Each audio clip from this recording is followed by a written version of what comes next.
What is going on, everybody, and welcome back to another Yugioh Sevens episode review. Today, guys, we are going to be going over episode 24 of Yugioh Sevens. And guys, this is going to be a very exciting episode to talk about, especially to all of you Red Eyes Black Dragon fans, as yes, in this episode, we get to talk about one of my favorite dragons from Duel Monsters, one of my favorite monsters of all time. Would probably say it's in at least top 10 or top 20. Would have to really think about it. And I cannot wait to talk about this monster in this episode. So let's not waste any time and let's get straight into this episode review.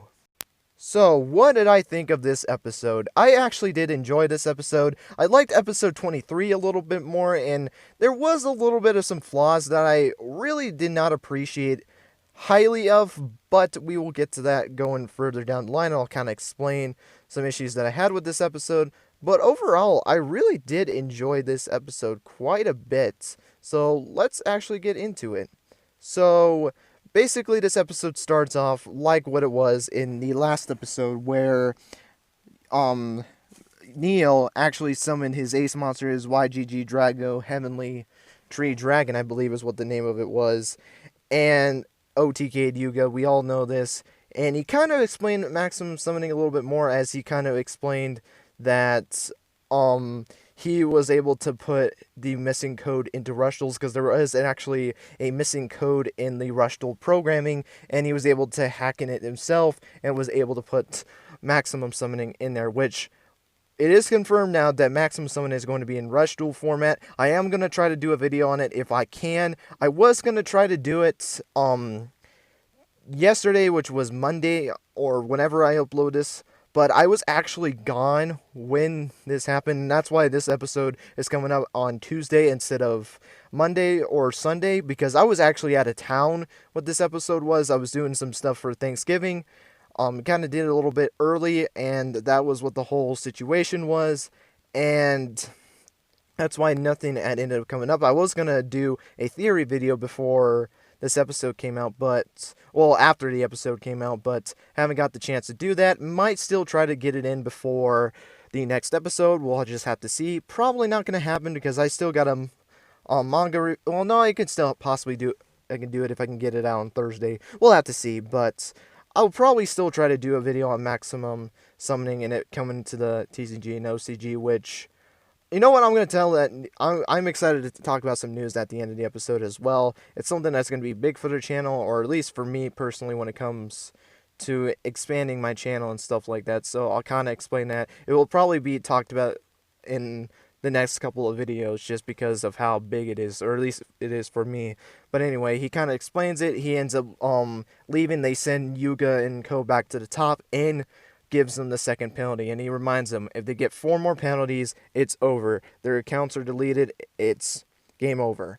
And after this whole exchange, Yugioh basically goes silent, and you can even see when he was down with Neil, he was all angry that the fact that someone hacked his system and implemented Rush Duels, because we will learn a little bit later that he kind of wanted to wait before expanding Rush Duels. He kind of talks about this with Roa, because he meets up with Roa a little later on, but we'll get to that in a second. But Roman and Co were trying to talk to Yugioh about this whole situation, but he's actually not in the lab, and they can't get contact from them.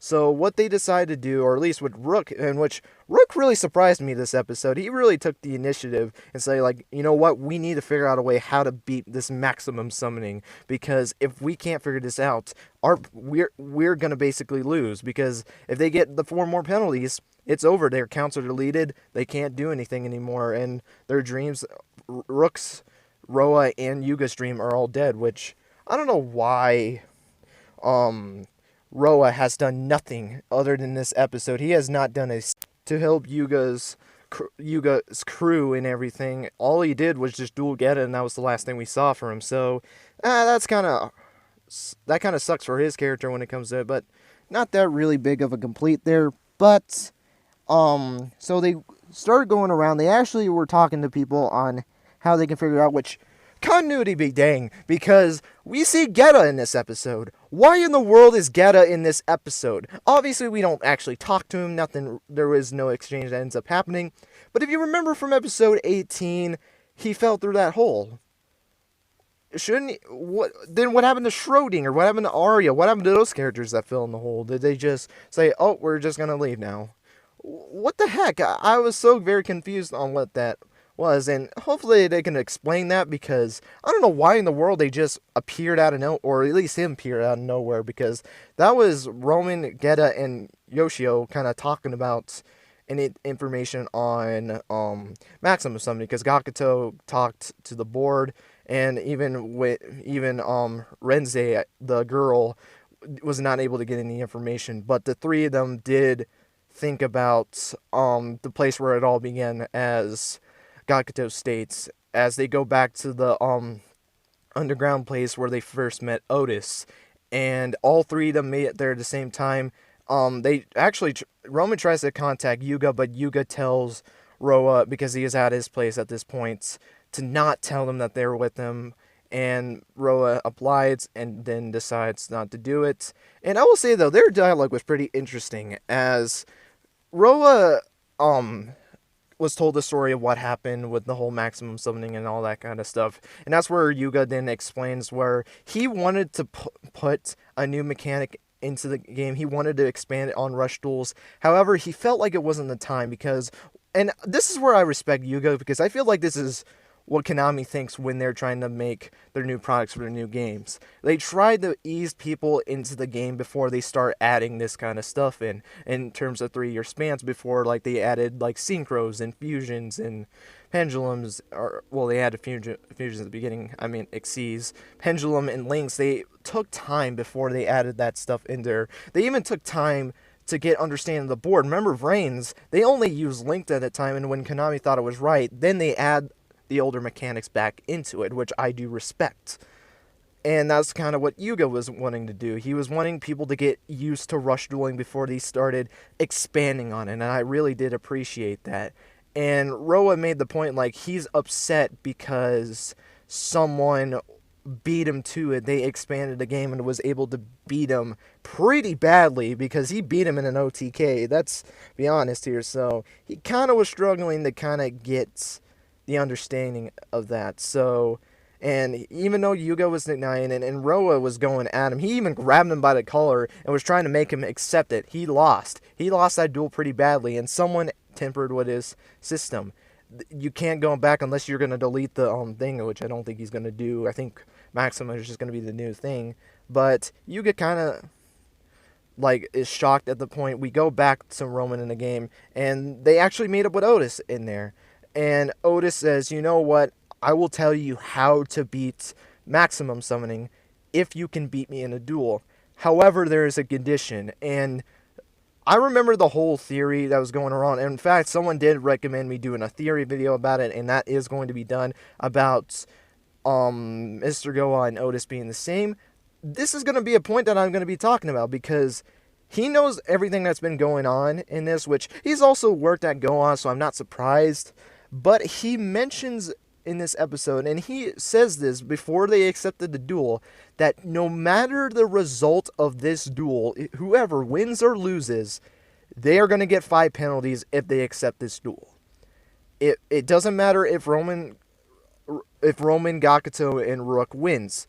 Otis will count as 3 duelists, it will count as 3 duels, and they will get the 3 penalties, putting them up to 5. Which is very interesting, because I was really wondering how in the world they were going to get 3 penalties so quickly, because I was thinking they had to at least do 5, or at the most 4, because you want to get this arc intense, right? And this is the way they decided to do it, which I actually don't mind, because it makes it unique, because normally they have opponents actually battling each other, winning and losing, and that's how the way they've been doing it. The only loss to one of the main like casts that actually gave them the penalty was Neo. And even though Mimi was not a part of the system, or Mimi lost that duel, and she was working for Neil, she gave them the penalty because of the computer system. And that's kind of how Otis was talking about. It would be the exact same way, but they would count it as 3 duels, as him losing 3 times, which I'm getting so confused with these translations. I don't know what it is, but this is the 3rd time that I've gotten so confused when it came to reading the summaries and then reading the actual subtitles. In a shot of the subtitles, you see Otis' name spelled Otes, which kind of upset me at first because I was in the belief that I did not want them to do that because I know people were going to be like, oh guys, it's Seto spelled backwards. Seto is going to be in Yu-Gi-Oh! Sevens. I've heard that so many times and I do not know who brought that up, but Jesus Christ, stop with that theory. It's not going to happen. And would I love to see Seto? Yes. It's not going to happen. I just hear this so many times and now people are going to be like, oh look, this Otis is spelled backwards. This is Otes, which that means the subtitles were right in episode 13. So, Anime subs, I do apologize. That was my bad. I did not think that was actually the right spelling for it. I thought it was Otis because of the summary, which they did it twice. Neil in the summary says nail, and then heaven is said as haven. Or it might be heaven in the summary and then haven in... Well, that one isn't that much of a big... Anyway, so they get in a duel with... They decide to accept the duel. They go into the duel, and we only see Gakuto versus Otis. That was the only duel they really showed. They showed Roman and Rook getting damage, and then one attack with Smashing Lights and Rush Dragon Gears. But that's all we see from them. But we get to see the main focus in Gakuto, which I am really glad they decided to make the main focus Gakuto. You don't know how bad I was glad that they were actually going to decide to do Gakuto as the one to be shown dueling in this episode. I was really happy with that. But I will say, though, there were some weird things in the duel that I didn't like. I think the duel was fine, but here were some issues. The first one had to do with the first turn. They did not show Otis activating Infernal Fire Blast. They made it look like it was Red Eyes' effect, which is his attack animation, don't get me wrong, but they didn't show it until he activated the trap card during the second turn of the duel. And that's just a minor thing. I kind of wish they would have shown it and not made it think like effect, but luckily they kind of brought that back up, so I'm not going to bash on it that much. However, speaking of 2 turns, that's the other problem. Just like the Otis and Yuga duel, this duel only lasts 2 turns, which I don't know why Otis duels are so short. They're the shortest in the series. It basically is Otis summoning his legend monster, which we got to see Red Eyes, Black Dragon, all 3 versions summoned it. I thought we would see Dark Magician and Blue Eyes again, but they decided to be basically the same duel, it's just with different characters, which it's not that big a deal. I don't actually mind that at all. But I didn't like the fact that it was 2 episodes because it was just him summoning his legend monster, and then the next turn, one of the main 4 basically OTKs him, or the opponent OTKs Otis. So I didn't really like that, but I'm not going to gripe on that much. I think just seeing Red Eyes kind of helps it, honestly. And we got to see Gakuto's new ace monster, his Keme Ruler, I believe is what it is. Fiendish Commander Keme Ruler. It's Keme Ruler, not Yame Ruler. Really do like it. It looks like Yame Ruler riding a horse. I really did like this monster. Though we didn't get to see Roman's ace, so another setback, but not that big of a deal. I still think we're going to see in the series, so I wouldn't worry about that. I think they just couldn't really fit all 3 of the duels into 1 episode, and they really are going to do the next 2 episodes for Yuga versus Neil. Kind of spoiling it, but I think everyone kind of knows at this point. There's no point in hiding it. So that's where it's going to go with that. The duel was cool. I really did like it. You had Keme Ruler. We even got to see block attack. I think we saw block defense in the Yuga duel, and now we saw the other version of it, block attack, which switched his Red Eyes at 3,700 attack point Red Eyes to basically go down to 27 defense. Activated Keme Ruler's effect to basically be able to attack it directly when there's no attack precision monsters, and that's how he's able to OTK and win the duel, with Roman and Rook able to attack directly as well. Don't know how they did it, but it doesn't really matter. They win, but the 5 penalties are given to all the characters because Otis lost 3 times, and then that is basically how it ends. Yuga runs out of the building because he knew something happened, And he does tell him the way to beat it. But really weird. He says that you guys already know how to beat him inside of you guys. Which is basically, it was basically the cliche way of saying your guys' bonds. Obviously, that I wish that he would have just said, because we know, I think I already know what it's going to be. I'm not going to say it, but I kind of wish that he would have just said what it's going to be. I think we all knew what's going to happen. I'll just talk about it in the episode 25 summary. But they were kind of like thinking what that all mean, because he disappears right after that. And then they kind of have the idea what that is. And they all meet up back in the lab. Yuga apologizes. They don't accept it. They're basically saying that we got your back. We have your back. We're going to help you get through this. We're going to help you beat Nail, basically, even though we kind of know they're not going to be dueling, sadly. But anyway, I know I'm spoiling it, but I don't really care. It's close to the finale of the arc. Maybe even the season. I don't know. But we're just going to have to see what happens. I'm very excited to see what the next 2 episodes have in store. And yeah, that's going to be it for this episode review. So yeah, thank you guys so much for watching. I hope you guys enjoyed. Let me know what you guys thought of this episode down below. Were you guys happy about this episode? Did you like it? Were you in the middle of it? Did you not like it? Also, let me know what you guys' thoughts on seeing Red Eye's Black Dragon back in the series, back in action. I know we've seen Red Eye so many times. We saw him in Duel Monsters. We saw him in Yu-Gi-Oh! GX. We saw him in Zaxxel. So, let me know what you guys' thoughts on that. And what other cards would you like to see? We know that Dark Magician, Summon Skull are going to come into the fray. Hopefully one of these days. They've been coming out in Rush Duel packs, so they have a high chance of being in the anime. Which ones would you want to see? And maybe some cards that weren't announced. What cards would you like to see? More so preferable Duel Monsters, just because I feel like they're only going to do Duel Monster stuff because that's where people are more into. Would love to know what you guys think of that. And before I actually sign off, I do want to talk about the little announcement that I mentioned during the review. And this is going to be something that is pretty big going forward on.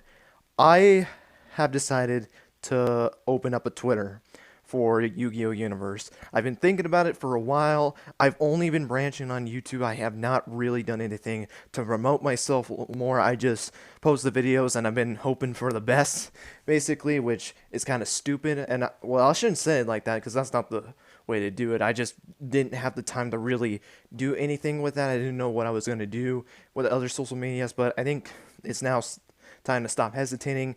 I had it open for a while. I just have not done anything with it. I just use it to keep up with news and stuff like that, so I'm informed of what's going on. Whether I'm going to make a video on that or not, that all depends on what the news was. And yeah, I'm just going to now have a Twitter where I'm going to basically be posting some stuff with Yu-Gi-Oh! Whether that be when I'm going to be posting a video on YouTube, whether it would be something that I was doing on Duel Links, kind of showing you guys some stuff that I've been doing on there, because I played Duel Links in my own time. I might try to get back into Duel Links. I took a couple months off. I actually ended up missing Shark because I took a break from Yu-Gi-Oh! Duel Links. And then maybe posting some other stuff if I open packs. I actually got 5 random packs of Phantom Rage during my little trip that I had. And that's why there was no videos that were ended up posting through Friday, Saturday, Sunday, and even Monday, because I was actually gone. I'm actually recording this Monday night after getting back from a long car trip back, because I really wanted to try to get these videos out to you guys.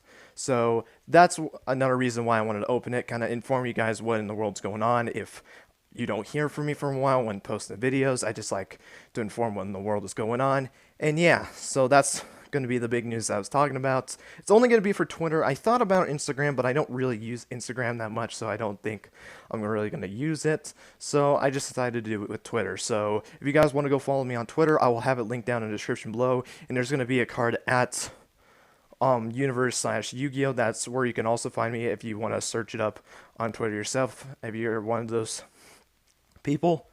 And yeah, that should be it. So if you want to see when I post a video or what's going on besides that, you want to know some stuff that I've been doing outside of video wise for Yu-Gi-Oh!, go follow that Twitter page. It will be linked down in the description below again. And that's going to be it, guys. That's the news I wanted to give you guys in Again, it will be at the end card when the music's playing, so you can go follow me there. And with that being said and done, I'm now done. That's all I wanted to give you guys. Thank you guys again, and until next time, guys, take care, and I hope you all have a great rest of your day. Bye, everyone. See? Changed it up a little bit. Bye, guys.